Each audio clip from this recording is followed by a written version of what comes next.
이재명 대표의 이른바 사법 리스크 그 첫 번째 1심 선고가 지난주에 나면서 이제 본격적으로 사법 리스크가 이 논란의 중심에 섰습니다. 항소심뿐만 아니라 25일에도 지금 위증교사 관련 1심 선고가 예정돼 있고 이후로도 계속 이슈는 이재명 사법 리스크에 집중이 될 것으로 예상이 됩니다. 자, 이재명 대표의 이런 사법 리스크 위기에 시선이 비명계는 지금 뭐 하고 있는지 이쪽으로 향하고 있습니다. 자, 이런 상황이 마땅치 않겠죠. 최민희 의원은 살벌한 경고까지 했습니다. 어떤 판결이 나오느냐가 중요한 게 아니라 핵심은 민주당이 분열하느냐 아니냐입니다. 다시 숨지겨 있던 민주당 내에 분열 세력들이 준동하냐 안 하냐에 따라 민주당이 사분오열 될 것이냐 이게 결정된다고 보고 이미 일부 언론이 민주당에 숨죽이던 비명계가 움직이기 시작했다. 움직이면 죽습니다. 예. 제가 당원과 함께 죽일 겁니다. 살벌합니다. 그러니까 많은 사람들이 예상했던 100만 원, 이 벌금 100만 원 이상이냐 이하냐, 그러니까 의원직 상실고 마지노선 요걸 예상했다가 갑자기 징역 1년의 집행유예 2년이라는 1심 선고가 나오면서 당내 분위기가 심상치 않은 것 같습니다. 행여나 이 비명계가 다시 정치적으로 뭉쳐서 활동을 할 것을 미리 앞서서 저렇게 강력하게 경고를 하는 건가요? 아니, 미리 앞서서가 아니고요. 이미 벌써 그런 일들이 저변에서 일어나고 있는 거죠. 아하. 다음 달에는 어떤 분을 모시고 지금 특강을 비명계가 모여서 특강을 한다고 하고요. 김부겸 전 총리를. 그다음엔 또 누가 오고 뭐 이런 등등의 이제 정치적 행위들이 일어나고 있고요. 저는 저분의 말씀을 들어보면은 그게 들어요.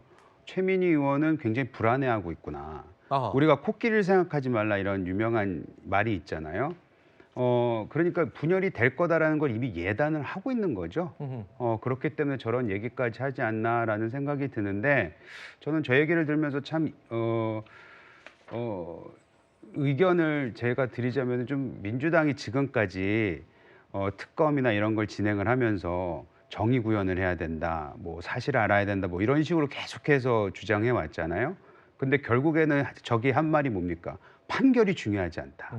이건 분열이 더 중요하다. 분열을 하느냐 마느냐 요 얘기만 하고 있는 거잖아요. 결국에는 민주당이 지금까지 해온 활동들이 정치적인 활동만 해왔다라는 네. 것에 반증한다고 생각합니다. 최민희 의원이 비명계의 움직임, 만약에 움직이면 죽여버리겠다고까지 강하게 얘기를 했습니다. 그러니까 일종의 경고를 날린 거긴 날린 건데 글쎄요. 그 정도로 구체적인 뭐 움직임이 감지됐기 때문에 저렇게 공개적으로 얘기하는 거겠죠? 그래서 그런 움직임이 뭐 감지가 돼서기보다는 그런 움직임이 지금 이 국면에서는 맞지 않다라는 경고성 멘트를 주시는 것 같은데 굉장히 전날은 이제 그 장애 집회 현장에서 아마 인터뷰를 하신 것 같은데요. 바로 1심 선고가 나오고 다음 날 굉장히 감정적으로 격양된 상태에서 말씀을 주셨기 때문에 저 정도의 좀 격한 말씀이 나왔다. 저는 뭐 이렇게 이해하고 싶습니다. 지금 민주당 내에서 그동안 이재명 대표를 중심으로 한 리더십 확고하게 유지가 되어 왔고 또 그런 리더십의 확고함 속에서 또 일부 이 당의 분열을 촉발시킬 수 있는 그런 행동들을 자제해야 한다. 이런 것들도 당내에 많은 공감대를 얻어왔던 것도 사실이거든요. 지금 당장 아마 1심 선고가 나온 지금 상황에서 이재명 대표에 대한 리더십을 의심하는 사람들은 거의 없을 거예요. 다만 앞으로 이재명 대표에 대한 선고가 그 항소심도 있고 대법원 판단까지 뭐 그렇게 길지 않은 시간 안에 발생할 수도 있다. 이런 상황들 속에서 민주당의 어떤 다음 차기 대선 구도를 뭔가 좀 지금부터 고민해봐야 되는 거 아니냐라고 하는 얘기가 사실 너무 이른 얘기이기도 하지만 그런 생각을 개인적으로 가지고 계신 분들도 계실 수 있기 때문에 네. 아마 그런 거에 대한 사전적 예방적 차원의 어떤 메시지가 아니었는가 이런 생각합니다.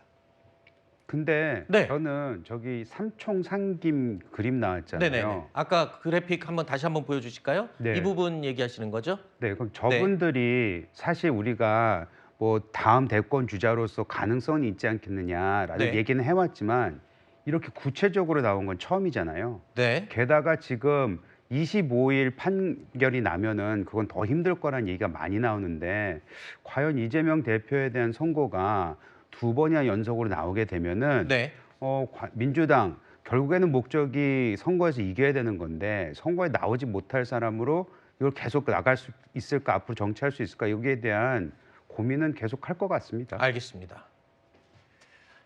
자, 이재명 대표에 대한 1심 선고 이후에 이 상황을 국민의힘은 어떻게 바라보고 있을까요? 국민의힘에서는요, 이재명 대표의 사법 리스크를 지금까지의 상황에 반전의 기회로 삼으려고 하는 것 같습니다. 대야 총공세 모드에 돌입했습니다.